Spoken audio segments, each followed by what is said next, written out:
सिर्फ नया नियम का पवित्र आत्मा है। शायद आप में से बहुत लोग ये सोच कर आए होंगे, इसलिए मैं पुराने नियम से पवित्र आत्मा के विषय में आपको कुछ बताऊंगी, ताकि आप पवित्र आत्मा को न छोड़े और हर दिन परमेश्वर के सामर्थ को देखेंगे। हालेलुया। तो यहाँ पर वचन में क्या कहा गया है कि इज़ेकियल देखता है कि एक बहुत ही बड़ा मैदान है, पैडी फील्ड है। क्या है?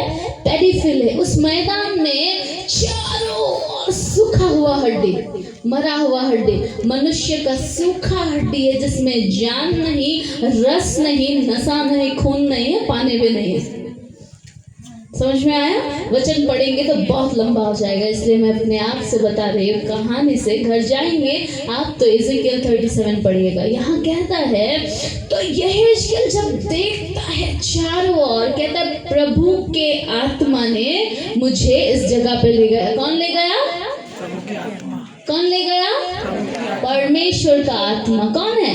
पवित्र आत्मा, जो आप और मेरे बीच में अभी नया नियम में काम करता है। लेकिन पुराने समय में इज़ेकियल को परमेश्वर का आत्मा लेकर जाता है ऐसा जगह जो हड्डियों का स्थान है। फिर हड्डियों का स्थान में लेकर जाकर परमेश्वर का आत्मा, परमेश्वर पुराने समय में भविष्य वक्ताओं से बात करता था। तो इज़ेकियल एक भविष्य वक्ता था।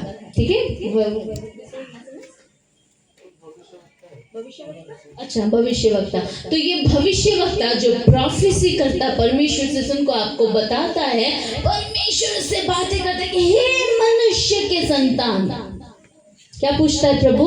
हे मनुष्य के संतान, मैं तुझसे आज ये पूछता हूँ, क्या ये सूखी हड्डी जीवित हो सकती है क्या?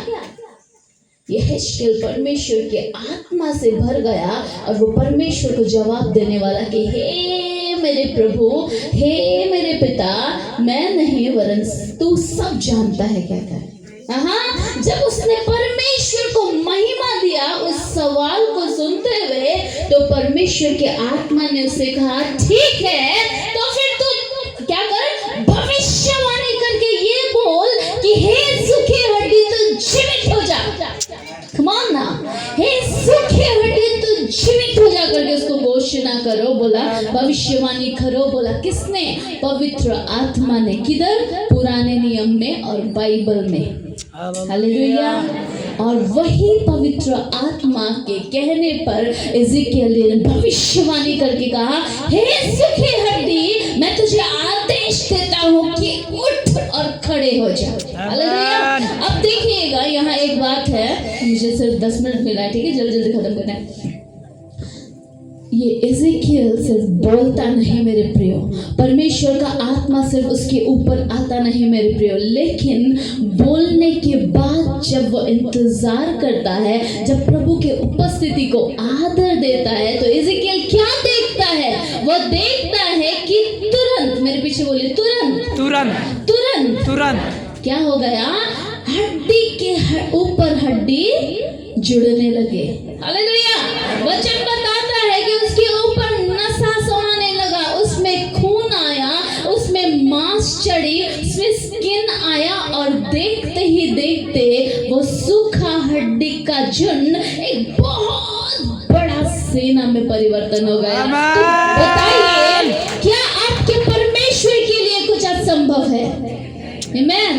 क्या आपके परमेश्वर के लिए कुछ असंभव? प्रार्थना करने वाले, आराधना करने वाले, आराधना तो आप उछलते हुए करते हैं, लेकिन जो ज्यादा सामर्थ्य है हम उसको छोड़ देते। उस वक्त नींद आता, तो परमेश्वर का वचन कहता है, Arise and shine, for your time has come. Amen. उठो और खड़े हो जाओ, क्योंकि तेरा समय आ चुका है।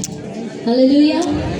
उठो और खड़े हो जाओ, क्योंकि क्या हो गया? तेरा समय आ गया, आ चुका है। हालेलुया। बाइबल में कहा ना, नील नदी जितना छोटा होता जाएगा उतना परमेश्वर का आना निकट होगा। अब गूगल में सर्च करना, नील नदी बहुत विशाल था, अभी बहुत छोटा हो गया है ना? यीशु का वापस आना बहुत ही जल्द है मेरे प्रियो।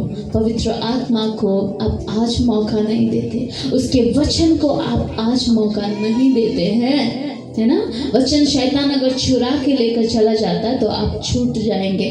फिर आपको कोई नहीं बोलेगा कि अराइज एंड शाइन, कोई नहीं बोलेगा कि उठ और खड़े हो जा, क्योंकि तेरा समय आ चुका है। अगर आप सोचते हैं आपका समय आ चुका है, आइए हम अपने स्थानों में खड़े हो जाएंगे।